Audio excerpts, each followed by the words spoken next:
আমরা ওসমান হাদির পক্ষ থেকে কোনো পারিবারিক আর্থিক সহযোগিতা চাই না, কোনো অনুদান চাই না, শুধু একটাই চাই, ওসমান হাদির অসমাপ্ত বিপ্লবকে আপনারা সমাপ্ত করবেন।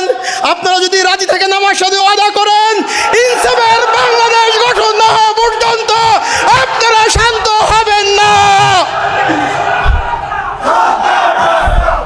ওসমান হাদি শাহবাগে দাঁড়িয়ে বলতেন, এই শাহবাগ হাজার বছরের মুসলমানদের কাছ থেকে এই বঙ্গভূমির স্বাধীনতা কেড়ে নিয়েছে।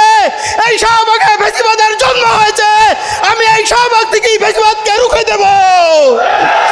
এই শাহবাগে বসে আমি নারায়ে তাকবীর স্লোগান দেব। যদি আপনারা হাদিকে ভালোবাসেন, হাদির হত্যার বিচার চান, ওই শাহবাগকে ফ্যাসিবাদ মুক্ত, ভারতীয় আধিপত্যবাদ মুক্ত কায়েম করতে হলে আপনাদেরকে আন্দোলন অব্যাহত রাখতে হবে। আমি আমার বক্তৃতা শেষ করছি। আপনারা হাদির 8 মাসের সন্তানের জন্য দোয়া করবেন, ওর ওয়াইফের জন্য দোয়া করবেন। হাদির ছোট বোন, আমার বাবা মৃত্যুর পরে আমরা 2 ভাই অসহায় ছিলাম। আমার